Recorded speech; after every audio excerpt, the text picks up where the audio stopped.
All right, you ready for this one? Here we go. Three, Oh, yeah. Let's do it. 1. What's up, everybody? Welcome back to the Fright Cap. What's up, bud? What's up? What's Hopefully going on? everybody, just caught our last review there for It Follows.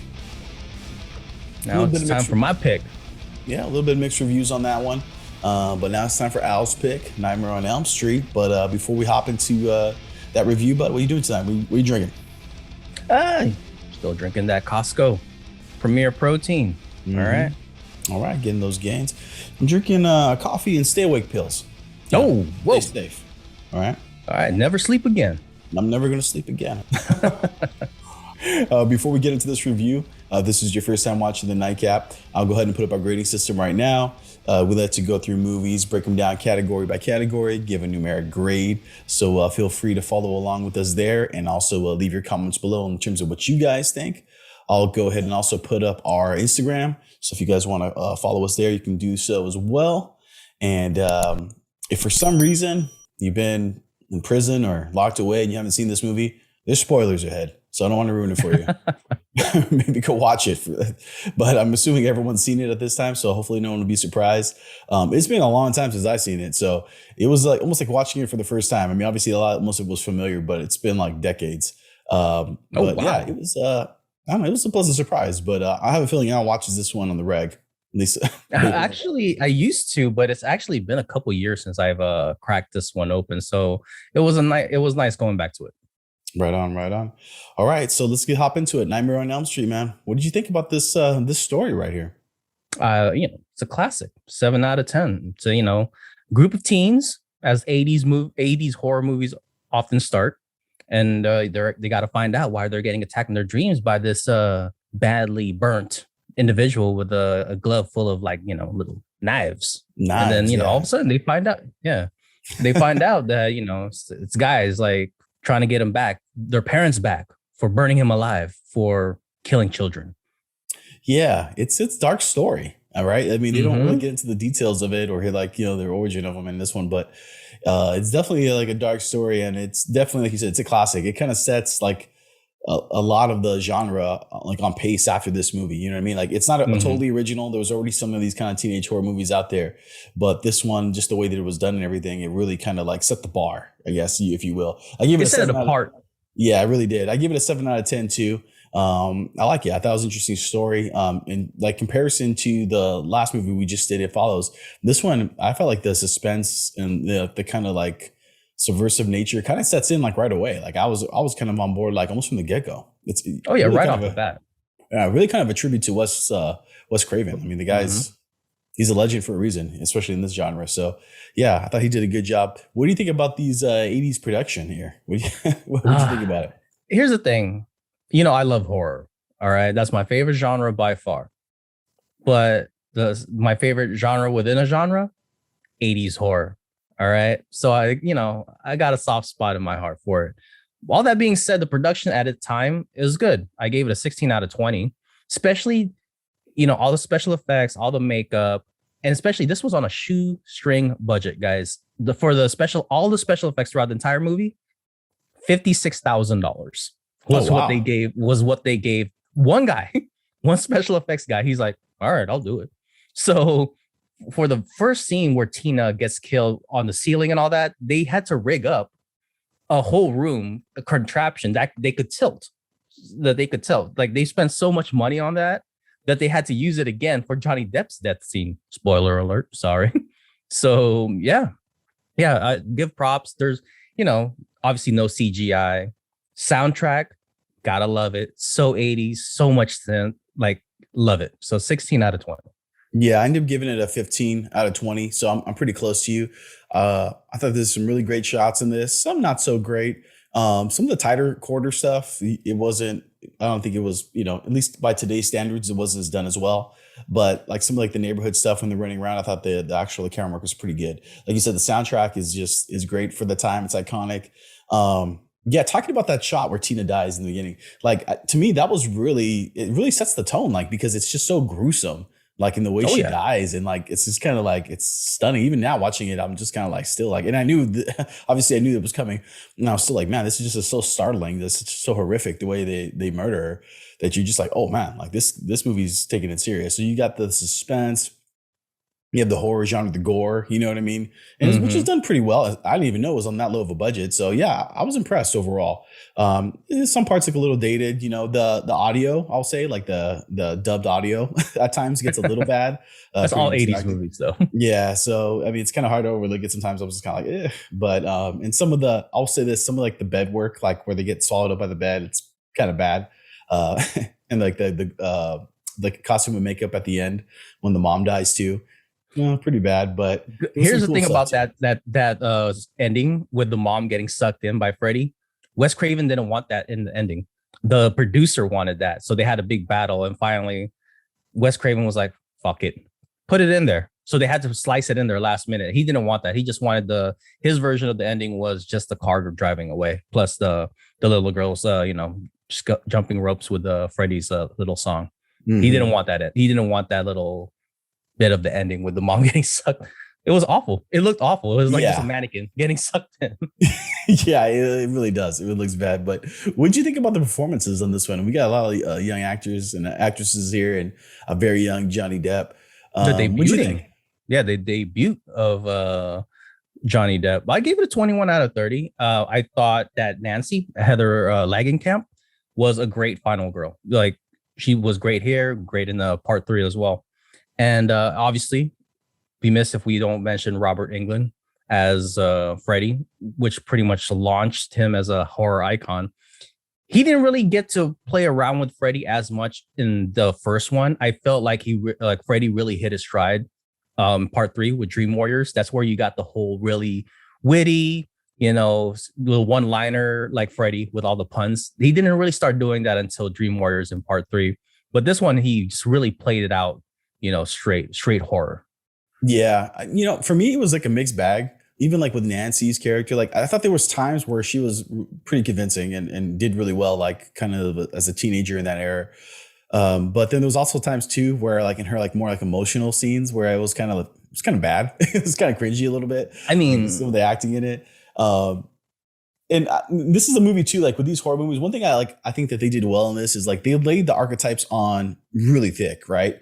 Like the guy, the boy next door, Johnny Depp, he's very much kind of the plain Jane, like the guy next door, like the bad boy, right? Like that guy, he like lays it on like super thick too. Rod's character, and then Tina, leather jacket, yeah, exactly, leather jacket, no shirt on, running around, and then obviously like Nancy, as like kind of like the the virgin, like good girl, right? She's the one chosen to survive. She did it good too, but like at times like it's just it just got a little rough. The mom, right? Oh God, it's alcoholic mom. Yeah, the alcoholic mom was just like so bad. But the dad, I think his name is John Saxon. Him as the cop, that guy's like spot on. Like I totally believe that guy is a cop, like pulling me over and being a dick. But yeah, it's an 80s movie with 80s acting, 80s dialogue. So which I like.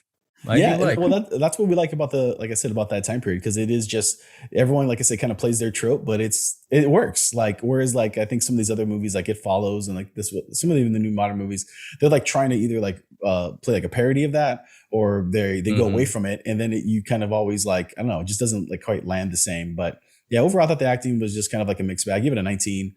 So some parts I like, some parts I was like a little rough, but overall it was done okay. And how did Nancy, like, it's obviously they're divorced, but how did she get custody with like the alcoholic mom instead of the cop dad or whatever? Yeah, I know. As I put in my notes too, I'm like, man, parents just don't understand, right? It's like the classic 80s thing, right? Where the parents are just like so clueless, right? As like their kids are like running around. So great. But let's get into the directing here. Man, I mean, honestly, Wes Craven. He did a good job. I mean, especially on this like limited budget and everything, and he wrote this story and everything. But if there's one thing I would say, and I'm expecting some pushback from you on this, is Freddy Krueger really a good villain? He's kind of campy. You know what I mean? He's kind of, hokey. Like I like the dream thing, but when I was like watching him, I'm like, this is kind of hokey. You know what I mean? They had to set themselves away from the other 80s slashers. Like Jason, and like 70s with like Michael Myers, and some of the whole slew of other like 80s, like slumber party massacre and all that good stuff. They had to set it aside because Freddy was the first one to actually torment his victims and like play with his victims, while Jason and all them, they were just kind of like cold-blooded killers, like no emotion. They just killed, and that's it. So they had to set themselves aside for that. And I feel like like I said, Freddy didn't really hit his stride until Dream Warriors in part 3. So I think he's a great villain. Like it's definitely unique than the other 80s, like, slashers where they're just unkillable, like machines, Yeah, I mean, specifically like the whole like dream idea, I thought is cool, just in general. This was Inception before Inception, because like Wes Craven in a lot of interviews, he said that he wanted it so that the audience didn't know if it was a dream or not, and which is Inception. And this was also Home Alone before Home Alone with all the booby traps at the end. All right. I noticed that too. I thought the same thing. Yeah. When she's setting it all up, I'm like, okay, wait a minute. Hold on a second here. Yeah. She's going to order a cheese ahead of its right time. Now. Yeah. Yeah. Yeah. It's true. It's true. I mean, there's definitely a lot of cool ideas in there. I think most of them pulled off. Like I said, with Freddy, I don't know. I'm kind of 50-50 on it, whether I really like him as a villain or not. I see what you're saying. Okay. I do give that props that he really is different than the other ones in the genre. I mean, they kind of just turned it all up. You know what I mean? It's like, okay, Michael Myers, you got a knife? Well, this guy's got a knife hand. Right? He's got this crazy knife glove, and you guys wear a mask. Well, his whole face is burned off. So they definitely like turned it up to 11 when it came to that. So that was pretty good. That, and also like those, like Michael and like Jason and all those other, they're in the real world. So you could like you won't have a chance, but at least you could like kind of fight them. While Freddy, Wes Craven made it so he's attacking you at your most vulnerable when you're asleep. You can't fight back when you're asleep. So that in itself kind of scares you also. Yeah, for sure. So in terms of directing grade, I give it a 23. I gave it 24. Doing fair. Okay, we're fairly close then. All right, so let's get into X Factor on this one. I think I know what you're going to say, but maybe you'll surprise me. What'd you give it in terms of X Factor? 10 out of 10. Was that a surprise? No. Was that a surprise? It's a classic, guys. It's a classic. And I'm not just saying this just because I'm biased, because I love 80s horror. I love 80s horror. Give me any 80s horror movie, I'll be like, it's a classic. It's a masterpiece. Slumber Party Massacre, masterpiece. All right. Sleepaway Camp, masterpiece. So, but this one really was. It's iconic. It literally dismayed New Line Cinema. If this wasn't a success, New Line Cinema would have disappeared. That's why, like, when this went into the theaters, it was so successful, they started filming the second one while this one was still in the theaters. It saved New Line Cinema. So you got to give them props for that. 10 out of 10, guys. Yeah, I give it a 5. It's definitely a classic. Boo this man. I give it a 5. What do you want me to say? One thing I'll say nice, and we were texting back and forth about this. It was nice to have the comparison with It Follows, right? Which is like a modern movie. And as much as like these older movies, like they, some stuff ages well, some stuff doesn't. Right. It's still, you still can appreciate the storytelling and the actual just setting up of the genre itself and setting up these like archetypes and these tropes. And there's a reason why they stuck and why they lasted for like, 10, 20, even going to these modern day movies, and they've influenced so many other movies. So I give it props to that. And it deserves that. Overall, for the movie score, I give it a 69. I thought it's very solid for the horror genre. It's hard to get a super high score. You know what I mean? This isn't like high art, you know what I mean? Like, but overall, I thought the movie aged pretty well, and I actually enjoyed rewatching it. Yeah, I gave it a solid 78 out of 100. If you got anyone who still hasn't seen this, please go see it. It's a classic, guys. This is a must watch on anybody's like list, horror movie or not. Yeah, I would even say if you've seen it, like if you're like me, you haven't watched it in a long time, go back and rewatch it. It's actually pretty fun. Like I said, there's some funny parts in here, some campy parts, but overall, I really enjoyed it. And it really does have some creepy parts, like I said, and just especially in the beginning, it was a good balance of like suspense and like gore, you know what I mean? A little bit of mystery here and stuff like that. And then a little bit of comedy, Home Alone comedy at the end too, Yeah, throw in a little levity in there. Like when she picks up the phone, it's like, I'm your boyfriend now. Yeah, exactly, right? Yes, all right. So overall, I think overall we both definitely enjoyed that one. So let's shoot it over to the people watching at home. Let us know what you guys think. Do you guys like it? Where does this fit for you guys in those kind of classic horror movies in terms of your ranked, like, best to worst with the Jasons and the Michael Myers and stuff? Am I being a little too hard on Freddy? Do you guys like him? Or do you hate him? Or do you agree with me? You think he's a little campy at times and maybe it kind of takes you out of the movie a little bit? But yeah, I'm just curious to hear people's opinions at home. What about you, Al? Yeah, I mean, where do you guys put him in the hierarchy of like, horror movie icons? Like, is he in the upper echelon, kind of like middle of the pack? I mean, I think he's like, obviously top 3 behind like, Jason and Michael Myers. All right, man, that's pretty much all I got for tonight. Nightmare on Elm Street, still a classic, still enjoyed it. Absolutely. All right, well, to everybody at home, don't go to sleep.